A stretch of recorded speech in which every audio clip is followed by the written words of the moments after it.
கர்த்தரும் இரட்சகருமான இயேசுவின் நாமத்தில் உங்கள் எல்லாருக்கும் அன்பின் வாழ்த்துக்கள்.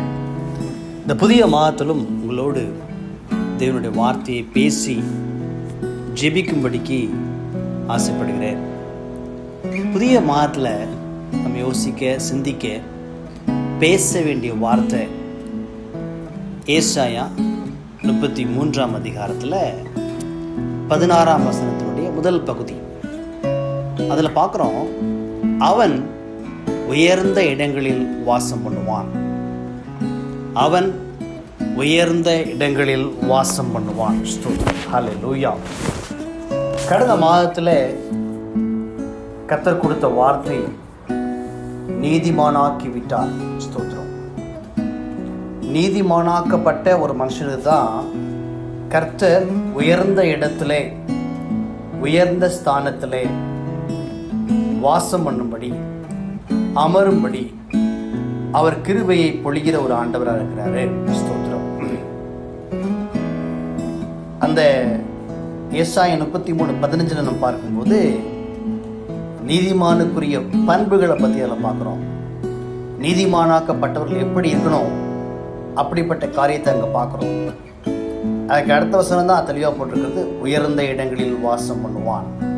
ஸ்தோத்திரம். ஹல்லேலூயா.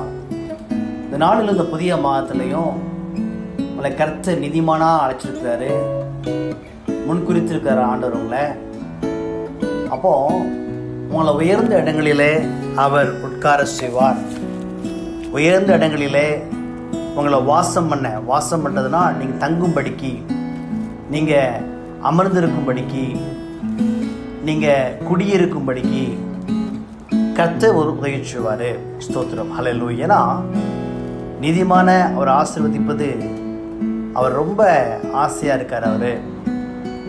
ஏன்னா உலக பிரகாரமாக உலகத்தை விட்டு பிரிந்து நாம் தேவனை சார்ந்து வாழும்போது தான் இப்படிப்பட்ட ஆசீர்வாதங்கள் நம்ம வாழ்க்கையில் நம்ம பெற்றுக்கொள்ள முடியும். ஹல்லேலூயா. எனவே உயர்ந்த இடங்களில் இந்த புதிய மாதத்தில் கர்த்தர் உங்களை உட்கார வைக்க போகிறாரு. கர்த்தர் உங்களை ஆசீர்வதிக்க போகிறாரு. அப்படிப்பட்ட எதிர்பார்ப்போடு நீங்கள் காத்துருங்க. ஸ்தோத்திரம். என்னோடு ஜெபிக்கலாமா? ஹல்லேலூயா. ஆவியில் எல்லாரும் ஒருமனப்படுங்க. உங்கள் எண்ணங்கள் ஒருமனப்படட்டும். வேறு எதையும் யோசிக்க வேண்டாம். நீங்கள் நாம் எல்லாரும் ஜெபிக்கலாம். எல்லாம் கண்களை மூடினவர்களாக நாம் இருக்கிற இடங்களில் எல்லா கண்களை மூடி ஜெயிப்போமா? ஹல்லேலூயா. நன்றி ஆண்டவரே, நன்றி தகப்பனே, நன்றி அப்பா, நன்றி அப்பா. சனியின் கர்த்தாவே, உமக்கு நன்றி, உமக்கு நன்றி, உமக்கு நன்றி சொல்லுங்க. கடந்த 8 மாத காலம் காத்த ஆண்டவர் இந்த 9ஆவது மாதத்திலும் கர்த்தர் கொண்டு நிறுத்திருக்காரு. ஹல்லேலூயா. அவருடைய கிருபையை எண்ணி பார்த்து, அவருடைய இரக்கத்தை எண்ணி பார்த்து, அவர் சத்தியத்தை எண்ணி பார்த்து, அவருடைய உயர்வை எண்ணி பார்த்து அவர் மகிமைப்படுத்துங்க. ஹல்லேலூயா, ஹல்லேலூயா, ஹல்லேலூயா. நன்றி ஆண்டவரே. இயேசுவே, இந்த புதிய மாதத்தில் கர்த்தர் கொடுத்த வார்த்தையின்படி உயர்ந்த இடங்களிலே உம்முடைய பிள்ளைகள் அமர, உம்முடைய பிள்ளைகள் உயர்த்தப்பட, உம்முடைய பிள்ளைகள் வாசம் பண்ண, உம்முடைய பிள்ளைகள் தங்கியிருக்க ஆண்டவரே கர்த்தர் அதிசயம் செய்யுங்க அப்பா. ஸ்தோத்திரம் ஆண்டவரே. தங்கள் வாழ்வின் உயர்வுக்காக, மேன்மைக்காக ஆண்டவரே எதிர்பார்த்து உம்மை சார்ந்து கொண்டிருக்கிற ஒவ்வொரு பிள்ளைகள் வாழ்க்கையிலும் ஆண்டவரே கர்த்தர் ஒரு அற்புதத்தை, ஒரு அதிசயத்தை அப்பா இந்த புதிய மாதத்தில் நீங்கள் நடப்பிக்க போகிறதற்காக உமக்கு ஸ்தோத்திரம். வேலையிலே உயர்வு, குடும்பத்திலே உயர்வு, மற்ற மக்கள் மத்தியிலே ஆண்டவரே ஒரு உயர்வு, உயர்ந்த ஸ்தானம் அப்பா ஆண்டவரே. சபையிலே ஒரு உயர்வு கர்த்தாவ ஆண்டவர். இப்படிப்பட்ட ஆண்டவரே விசேஷமான ஒரு மேன்மையை இந்த புதிய மாதத்தில் என்னோட ஜெபத்தில் இருந்திருக்க ஒவ்வொரு பிள்ளைகள் வாழ்க்கையிலும் அப்பா கர்த்தர் நடப்பிப்பீராக அப்பா ஆண்டவரே. வரவேண்டிய ஆசீர்வாதங்களை பெற்றுக்கொண்டு அதிலே உயர்த்தப்பட அப்பா. வேலை இல்லாதவர்களுக்கு அப்பா வேலையை கொடுத்து ஒரு உயர்வை கொடுங்க. குழந்தை இல்லாதவர்களுக்கு ஆண்டவரே குழந்தையை கொடுத்து ஒரு உயர்வை கொடுங்க. திருமணம் ஆகாதவர்களுக்கு ஆண்டவரே திருமண வாழ்க்கையை கொடுத்து அப்பா ஒரு உயர்வை கொடுங்க.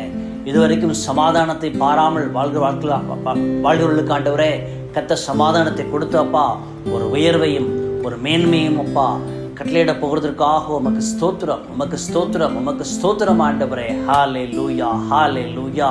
அப்பா இந்த நாளும் அப்பா என்னோடு இணைந்து ஆண்டவரே ஜெபிக்கிறவர்கள் வாழ்க்கையில கர்த்தர் உம்முடைய கிரியை அப்பா இந்த வேளையிலே ஆரம்பித்து நடப்பித்து முடிக்க போகிறதற்காக உமக்கு நன்றி, உமக்கு நன்றி, உமக்கு நன்றி, உமக்கு நன்றி அப்பா. இயேசுவின் இரத்தத்தினாலே அப்பா கழுவப்பட்ட பிள்ளைகள் வாழ்க்கையில கர்த்தர் அப்பா ஆண்டவரே ஒரு மேன்மையை அப்பா, ஒரு உயர்வை அப்பா இந்த மாதத்தில் கட்டளையிட்டு தலை நிமிரச் செய்ய போகிறதற்காக உமக்கு நன்றி ஆண்டவரே. உம்முடைய கிருபை, இரக்கம், சத்தியங்களை மூடுவதாக இந்த வார்த்தை விசுவாசிகள் வாழ்க்கையில் ஆண்டவரே கர்த்தர் இந்த நாளில் இந்த புதிய மாதத்தில் அப்பா மேன்மையான காரியங்களை மேன்மையான இடங்களிலே உட்கார செய்ய போவதற்காக உமக்கு நன்றி. இயேசுவின் நாமத்தில் ஜெபிக்கிறேன் நல்ல பிதாவே. ஆமென், ஆமென், ஆமென். God bless you. Praise God. Hallelujah.